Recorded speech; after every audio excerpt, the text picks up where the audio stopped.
कल्पना कीजिए आप अपने देश की टीम के लिए विदेश में मैच खेलने गए हों, लेकिन मैच खत्म होने के बाद आप अपने ही देश लौटने से डर रहे हैं। कुछ ऐसा ही हुआ है ईरान की वुमेन्स नेशनल फुटबॉल टीम खिलाड़ियों के साथ, जिन्होंने ऑस्ट्रेलिया के एक होटल से भागकर शरण मांग ली है। लेकिन सवाल है, आखिर ऐसा क्यों हुआ कि खिलाड़ियों को अपना देश वापस जाने से डर लगने लगा। तो आज की इस वीडियो में हम बात करने वाले हैं इस चौंकाने वाली घटना के बारे में, जिसमें ईरान की महिला फुटबॉल टीम की कुछ खिलाड़ियों ने ऑस्ट्रेलिया में ही शरण मांग ली है। यानी कि एएफसी महिला एशिया कप जो है मार्च 2026 में एक खेल टूर्नामेंट स्वतंत्रता की एक हताश उड़ान में बदल चुका है। यानी कि वहां पर कुछ ऐसी घटना हुई है जिसके कारण काफी हैरानी करने वाली खबरें सामने आती है। अब देखिए इसका कारण क्या है, यानी कि घटना कहाँ से हुई, शुरुआत कैसे हुई। पहले मैच के दौरान ईरान का जो राष्ट्रगान है वो गाने से इनकार कर दिया।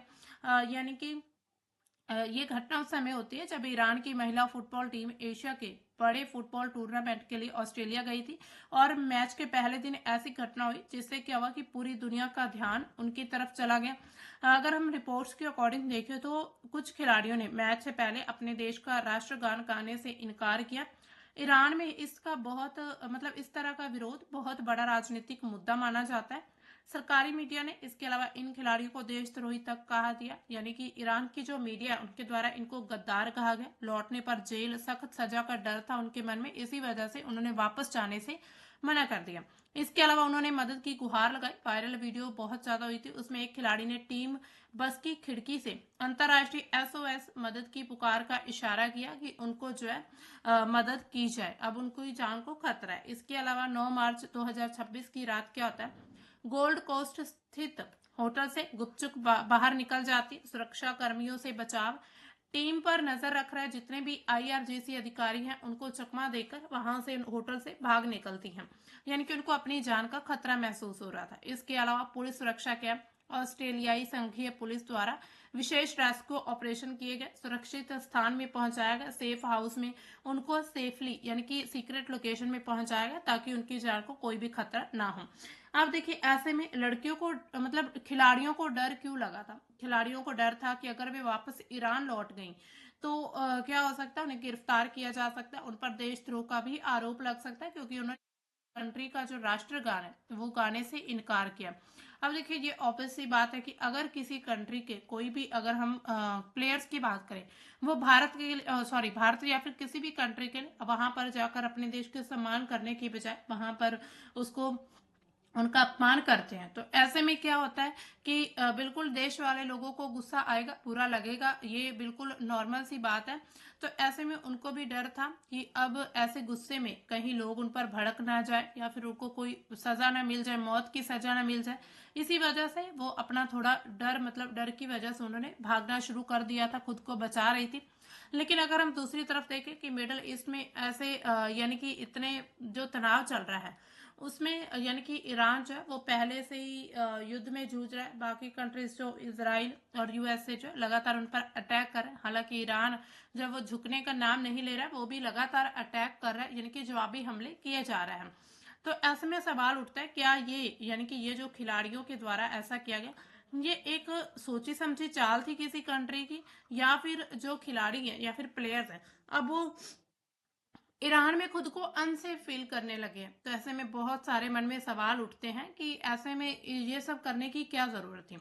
अब देखिए सबसे पहले अगर हम देखें कि ईरान में कुछ वहां पर रूल्स जो है मैंडेटरी किए गए, जैसे कि हिजाब जो है वो अनिवार्य है, सख्त इस्लामिक ड्रेस कोड का शारीरिक और मानसिक दबाव बना रहता है, जिसके कारण हो सकता है वो खुद को वहां पर आजाद महसूस न करें। इसके अलावा महसा अमीनी आंदोलन, सरकार की विचारधारा के खिलाफ वहां पर जो है प्रोटेस्ट किए गए थे, बहुत ज्यादा लड़कियों के द्वारा भी किए गए थे, यानी कि फीमेल्स के द्वारा भी।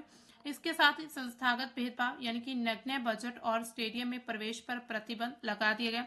अब देखिए अगर हम देखें कि ईरान पर यूएसए और इसराइल के द्वारा बहुत ज्यादा प्रतिबंध लगाए गए थे, जिसके कारण क्या है कि उनकी इकोनॉमी वहां पर पहले ही हिल चुकी थी।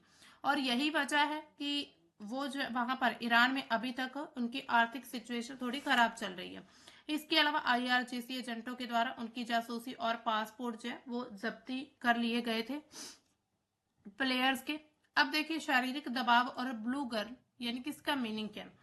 तो ड्रेस कोड क्या है, भारी कपड़ों और हिजाब में खेलने से भयंकर गर्मी थकान लगती है। लड़कियों का कहना है गलती से हिजाब हटने पर जो उनको जेल का डर था, यानी कि ईरान में जो वहाँ की जो शिया यानी कि शिया इस्लाम के जो रूल है वहां पर वो थोड़े सख्त है। ऐसे में लड़कियों को डर था ड्रेस कोड का। बजट क्या, पुरुष टीम की तुलना में सुविधाओं का भारी अभाव रहता है लड़कियों की टीम के लिए।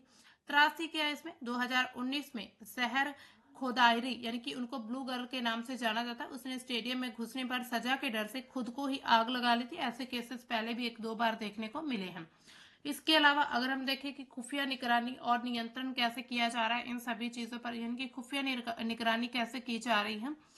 तो अब देखिए निगरानी के विदेशी दौरों पर खुफिया एजेंट आईआरजीसी के साथ जाते हैं जो हर गतिविधि पर नजर रखते हैं कि वहां पर क्या चल रहा है क्या नहीं चल रहा। भागने से रोकने के लिए खिलाड़ियों के पासपोर्ट जब्त कर लिए जाते हैं। सरकार महिला एथलीटों का इस्तेमाल करके पोस्टर गर्ल्स के रूप में करती है और उनका विद्रोह जो है सरकार की वैचारिक हार है।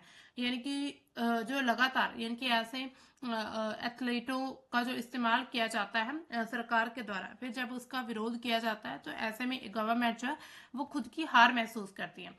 अब देखिए इसमें क्या, अब देखिए शरण उन्होंने मांगी उन खिलाड़ियों ने ऑस्ट्रेलिया में मानवीय आधार पर।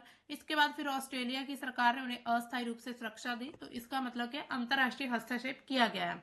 अमेरिकी समर्थन राष्ट्रपति डोनाल्ड ट्रंप ने ऑस्ट्रेलिया पीएम को फोन किया। इसके अलावा खिलाड़ियों की सुरक्षा के लिए सोशल मीडिया पर भी अपील की गई थी। यानी कि अब जो डोनाल्ड ट्रंप है वो इसमें हस्तक्षेप करेंगे कि भाई मैं तो बहुत शांति चाहता हूँ और मैं शांति के लिए उन खिलाड़ियों को जो है मतलब कि बचाने की कोशिश कर रहा हूँ।